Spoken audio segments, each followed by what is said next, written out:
Hi hello welcome to 24/7 news TV. ఈ రోజు మనతో పాటు movie director and writer Shri Chakra Mallikarjuna గారు ఉన్నారు. ఆయనతో మాట్లాడదాం. నమస్తే sir.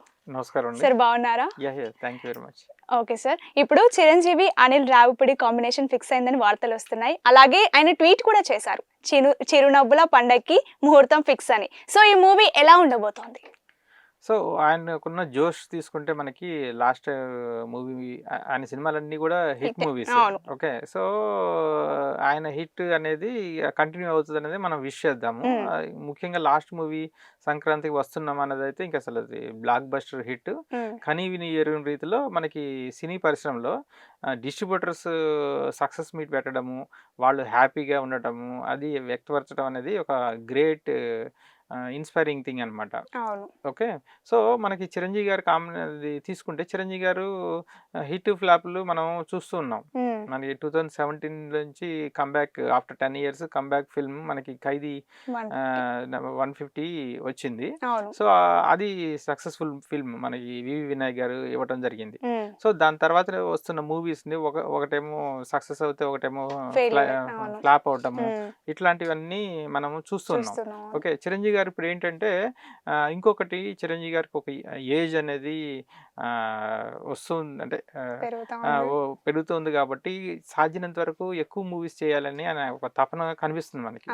So number of movies quantity పెంచాలి అనేది కూడా ఉంది. అలాగే మనం చూసుకుంటే లాస్ట్ ఇయర్ కాకుండా అంతకుముందు ఇయర్ తీసుకుంటే 2022, 2023 రెండు మూవీస్ మనకు వచ్చాయన్నమాట.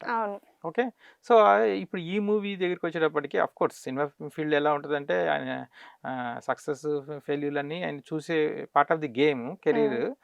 బట్ ఎలాంటిది ఒక మూవీ అయిపోయిందంటే మళ్ళీ ఫ్రెష్ మైండ్ తోటి ఇంకో కొత్త మూవీని ట్రై చేస్తారు, సక్సెస్ని ట్రై చేస్తూ ఉంటారు. సక్సెస్ అయిన వాళ్ళని పిక్ చేసుకోవటం యాజ్ ఎ డైరెక్టర్గా వాళ్ళకి అవకాశాలు ఇవ్వటం అనేది చిరంజీవి గారు ఫాలో అవుతున్నట్టు కనిపిస్తుంది. ఎందుకంటే విశ్వంబర్కి తనకి ఆ డైరెక్టర్కి అవకాశం ఇవ్వటము, నెక్స్ట్ టైం ఇప్పుడేమో ఇది సక్సెస్ అయిందని చెప్పి మన సంక్రాంతికి వస్తున్నాం సక్సెస్ అయిందని చెప్పి అనిల్ రావిపూడికి ఇవ్వటం అనేది చూస్తుంటే చిన్న చిన్న డైరెక్టర్లకు ఛాన్స్ ఇస్తున్నారు. ఒక అడ్వాంటేజ్ ఏంటంటే ఇక్కడ ఇన్స్పైరింగ్ థింగ్, వాళ్ళు చిన్న డైరెక్టర్ అంటే ఒక హిట్ కొట్టారు అంటే ఇంకా అది పెద్ద డైరెక్టర్లకి జాబితాలోకి వెళ్ళిపోతుంటారు. ఇక వాళ్ళు చిన్న హీరోలు తోటి తీస్తున్నప్పుడేమో చిన్న హీరో లాగా డైరెక్టర్ లాగా అనిపిస్తుంది. ఎప్పుడైతే పెద్ద హీరోలతో తీస్తున్నారంటే ఆ స్కేలు, ఆ ఇమాజినేషన్, అంతమందితో కలిసి వర్క్ చేయటము, ఆ పర్సన్ కెపాసిటీ, ఏజ్కి సంబంధం లేకుండా పర్సన్ కెపాసిటీ తెలుస్తుంది అనమాట. ఇంకంతే, ఇంకా పెద్ద డైరెక్టర్ కింద అయిపోతున్నట్టే వస్తుంది ఆ కేటగిరీలోకి. So coming to the point, మనం విష్ చేసేది చిరంజీవి గారు సక్సెస్ కావాలని చెప్పి. చిరంజీవి గారు సక్సెస్ అయితే ఇంకా కోట్లాది మందికి ఆనందం ఉంటుంది. అయితే ఏంటి ఎక్స్పీరియన్స్, ఒక పాత్రని సెలెక్ట్ చేసుకునే దాని ప్రకారము వాళ్ళు ఎట్లా చేస్తారు, ఈ పాత్రలు ఎలా ఉంటారు, డైలాగులు ఏంటి అన్నది ఉంటుంది. ఇప్పుడు మనం అనిల్ రావిపూడి దగ్గరికి వచ్చేటప్పటికి ఆయనంతా కూడా కామెడీ జోనర్, అవసరమైన దగ్గర యాక్షన్, ఇలాంటివన్నీ జోడించి మొత్తం ఫ్యామిలీ ఆడియన్స్ని టార్గెట్ చేయటం, సంక్రాంతికి తన సినిమా వచ్చేలాగా ప్లాన్ చేస్తుంటారు. ఈ రోజు ఇచ్చిన ట్వీట్ లో కూడా పండగ గురించే ముహూర్తం అని చెప్పేసి చెప్పడం జరిగింది. ఓకే, సో సంక్రాంతికే ఇది ఫిక్స్ అయ్యారు కాబట్టి మీకు ఎలా ఉంటుందంటే ఫ్యామిలీ ఆడియన్స్ని అట్రాక్ట్ చేయాలి, వాళ్ళని ఎంటర్టైన్ చేయాలనేది. సో మనం అది కనుక రెఫరెన్స్ కనుక తీసుకుంటే గతంలో చిరంజీవి గారితో ఐ థింక్ 1987 అనుకుంటా మన ఇది వచ్చింది దొంగ మొగుడు, కోదండరామరెడ్డి. సో అది డ్యూయల్ రోల్ ఉంటుంది, కామెడీ ఉంటుంది, సీరియస్ ఉంటుంది.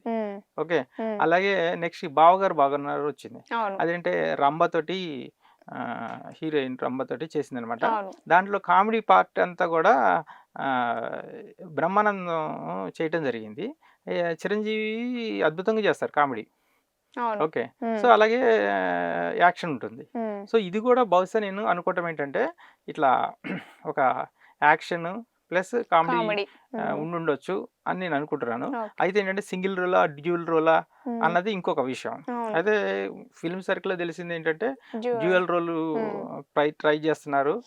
ఒక సీనియర్ చిరంజీవి ఉంటారు, అలాగే ఇంకొక చిరంజీవి ఉంటారు అని విన్నా నేను. అలాగే ఇందులో కూడా ఏంటంటే నగ్మ ఉండే అవకాశం ఉందని. ఉమ్. వీళ్ళిద్దరు కాంబినేషన్ ఏంటంటే గతంలో గరాన ఘరానా మొగుడు ఒకటి మొగుడు వచ్చింది. అవును. ఓకే. గరాన మొగుడు మనకి రాఘవేంద్ర గారు తీశారనమాట.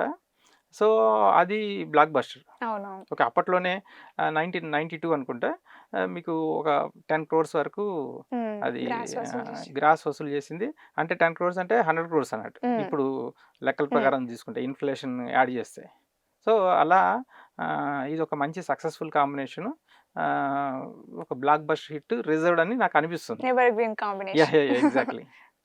ఓకే. రైట్. ఇందులో చిరంజీవి గారు పోలీస్ ఆఫీసర్‌గా ఉండబోతున్నారనే టాపిక్ గూడా వినిపిస్తోంది. సీ ఇక ఆ కాంబినేషన్ ఇప్పుడు లాస్ట్‌ది మనం తీసుకుంటే కూడా సంక్రాంతికి వస్తున్నాము.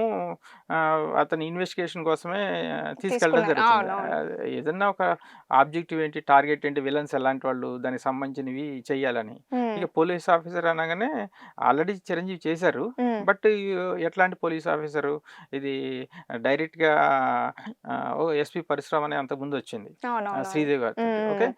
మరి డైరెక్ట్‌గా అట్లాంటి పోలీస్ ఆఫీసరా?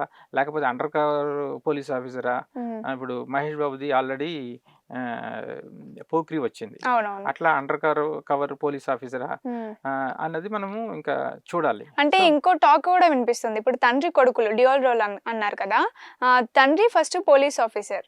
తర్వాత కొడుకు తండ్రి కన్నా పెద్ద పోలీస్ ఆఫీసర్ అవుతాడంట. అంటే ఫస్ట్ రౌడీగా ఉండి తర్వాత తండ్రి కన్నా పెద్ద పోలీస్ ఆఫీసర్ అవుతారని వినిపిస్తోంది. సో సో మరి అనిల్ రావుపూడి మరి ఎలాంటి మ్యాజిక్ చేస్తాడో. తెలీదు. హ్మ్. బట్ మీరు చెప్పిన దాని ప్రకారం అయితే ఏంటంటే ఇప్పుడున్న చిరంజీవి గారు ఆ ఫిజిక్ గాని, ఆ ఏజ్ గాని, ఈ తండ్రి కొడుకుల కాంబినేషను అవి ఇది ఫస్ట్ పోకిరిగా ఉండి ఆ తర్వాత హ్మ్. ఆయనకన్నా పెద్ద పోలీస్ ఆఫీసర్‌గా అండర్ కవర్‌లో ఉండి హ్మ్. డిస్క్లోజ్ చేసే విధానము హ్మ్. మరి అది ఎలా ఎలా ఉంది? అనిల్ రావుపూడి గారు టాకిల్ చేస్తారో, హ్యాండిల్ చేస్తారో చూడాలి. అంటే ఇంతవరకైతే రాలేదు కదా! ఇలాంటి మూవీస్ అయితే అనిల్ రావిపూడి గారు చేసినవైతే ఇట్లాంటి జోనర్‌లో. ఇక్కడ ఎలా ఉంటుందంటే ప్రేక్షకులు సినిమాలు చూసేస్తుంటారు. ఇప్పుడు అనిల్ రావిపూడి గారు ఆహ్, ఇంతకుముందు చేసి ఉండకపోవచ్చు. హ్మ్. కానీ ప్రేక్షకులకి హ్మ్. ఆల్రెడీ సబ్జెక్ట్ తెలిసిందనుకోండి, హ్మ్. అవి కత్తి మీద సాములాగా ఉంటదనమాట. ఇది అవునవును. యాక్సెప్ట్ చేస్తారా లేదా? హ్మ్. జనాలకి ఆల్రెడీ ఒక మీరు 'పోకిరి' తీసుకుంటే హ్మ్. అందులో థ్రిల్లింగ్ ఎలిమెంటే ఈ అండర్ కవర్ పోలీస్ ఆఫీసరు సర్ప్రైజింగ్‌గా అతను అవునవును. మహేష్ బాబు. అనగానే 'పోకిరి' కాదు అనగానే ఒక గూస్ బంప్స్ వచ్చే అవునవును. సన్నివేశం. హ్మ్. మీకు అదే అట్లాంటిదే మళ్ళీ 'పూరి జగన్నాథ్' గారే 'పైసా వసూల్‌లో' బా బాలకృష్ణ గారితో ట్రై చేశారు. హ్మ్. రా ఏజెంట్‌గా. అది అవునవును. వర్కౌట్ కాలేదు. హ్మ్. ఓకే. సో, ఇప్పుడు మళ్ళీ చిరంజీవి గారికి అట్లాంటి ప్రయత్నం అంటే ఇక్కడ చిరంజీవి గారిది డ్యూయల్ రోలు, ట్రిపుల్ రోలు చేసినవి కూడా ఉన్నాయి. హ్మ్. అవును. ఆ! ఓకే అండి. సో, హ్మ్. సక్సెస్ అయినవి సక్సెస్ ఫెయిల్యూర్ అనేవి కూడా ఉన్నాయి. హ్మ్. బట్ ఇప్పుడేంటంటే అనిల్ రావిపూడి గారు తను మార్క్ ఏంటంటే ఆ కామెడీని జోడించటము, ఫ్యామిలీ ఆడియన్స్‌ని టార్గెట్ చేస్తూ ఎంటర్‌టైన్ చేయటం అనేది ఆయన మార్క్ కామెడీ. అవును. ఆయన సో, ఎజెండా అదే. ఓకే. చిరంజీవి గారు 100% అద్భుతంగా కామెడీ టైమింగ్ చాలా బావుంటది. కామెడీ పండించిన సందర్భాలు ఎన్నో ఉన్నాయి హ్మ్. సినిమాలు. ఇప్పుడు 'ఇందిరా' తీసుకుంటే అద్భుతమైన టైమింగ్ తోటి కామెడీ ఉంటదనమాట. హ్మ్. ఓకే. 'బావగారు బాగున్నారు'లో అయితే ఇంకా చాలా అవునవును. బావుంటది. అసలు హ్మ్. మెయిన్ ఏంటంటే కామెడీ దాంట్లో ఆహ్, కౌంటర్‌ని మీద వేసుకొని రియాక్షన్స్ ఇవ్వటం అనేది చాలా ఇంపార్టెంట్. హ్మ్. సో, అది మనకి వెంకటేష్ గారు దీంట్లో చూసాం మనం. సంక్రాంతికి వస్తున్నాం. అవునవును. ఓకే. అట్లాగే చిరంజీవి గారు కూడా ఈ గతంలో అట్లాంటి కామెడీ చేయటము, అద్భుతంగా పండించడం జరిగింది. నా నేను ఇప్పుడేంటంటే ఈయన సక్సెస్‌ని కంటిన్యూ చేయటం అనేది ఒకటి. ఎవరు హ్మ్. 'అనిల్ రావిపూడి.' అవును. ఈయన సక్సెస్‌ని చిరంజీవి గారు ఆపుతారా? హ్మ్. లేకపోతే ము చిరంజీవి గారికొచ్చిన ఫ్లాప్స్‌ని ఈయన ఆపి సక్సెస్‌ని ఆ! ఇస్తారా? అన్నది ఇక్కడ చూడాలి. ఇక కాలం నిర్ణయించాలి. హ్మ్. బట్ ప్రాజెక్ట్ అనేది ఎప్పుడు కూడా డైరెక్టర్ చేతిలో ఉంటది. అవునవును. ఓకే. ఆ హ్మ్. విజువలైజేషను, హ్మ్. దాన్ని ప్రెజెంట్ చేసే డైరెక్షన్. హ్మ్. విధానము, ఒక హీరో అనేవాళ్ళు ఆ డైరెక్టర్‌ని నమ్మి హ్మ్. ప్రొసీడ్ కావాల్సుంటుంది. హ్మ్. ఓకే. ఓకే. అట్లా నేననుకోవటం ఏంటంటే, ఈ సినిమా సక్సెస్‌ఫుల్ అవుతది. హ్మ్. నెక్స్ట్ సంక్రాంతికి అందరికీ పండగే అద్భుతంగా అని హ్మ్. మరోసారి మళ్ళీ ఆహ్, సంక్రాంతికి బొమ్మ బ్లాక్ యాహ్! బస్టర్. అయితే ఇక్కడేంటంటే ఇంకొక పాయింటుంది. ఓకే. చిరంజీవి గారి సినిమాని పాన్ ఇండియా లెవెల్‌లోకి తీసుకొని వెళ్ళాలి. ఓకే. ఓకే. ఇప్పుడు ఈ నవ్వులు చిరు నవ్వుల పండగ అన్నప్పుడు ఏమవుతుందంటే, ఇది మనకి తెలుగు ఆడియన్స్ వరకేనా? యూఎస్‌లో ఉన్న తెలుగు ఆడియన్స్ వరకేనా? ఇంతవరకేనా? హ్మ్. ఇది national wide, pan India wide వెళ్ళగలుగుతదా? పాన్ హుహుహు. ఇండియా అనంగానే ఆర్టిస్టులందరినీ మీకు డిఫరెంట్ ఫిల్మ్ ఇండస్ట్రీలో ఉన్న సెలబ్రిటీ ఆర్ నోటెడ్ ఆర్టిస్టులని తీసుకొనొచ్చి పెట్టాల్సుంటది. సో, అవునవును. ఇప్పుడు పాన్ ఇండియా సబ్జెక్ట్ చెయ్యాలని ట్రై చేస్తున్నారా? హ్మ్. మీరు అన్నట్టు పోలీస్ ఆఫీసర్లు, అండర్ కవర్ ఇట్లాంటియయితే అది పాన్ ఇండియాకి స్కోప్ ఉంటది. హ్మ్.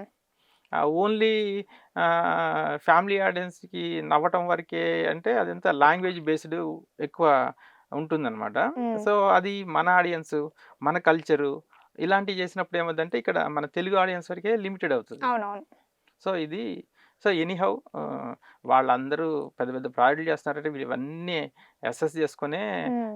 ఈక్వేషన్ క్రియేట్ చేస్తారు. హ్మ్. అది I wish them all the best. Okay. చూద్దాం ఎలా ఉండబోతుందో. Right. Thank you sir. Yeah! Yeah!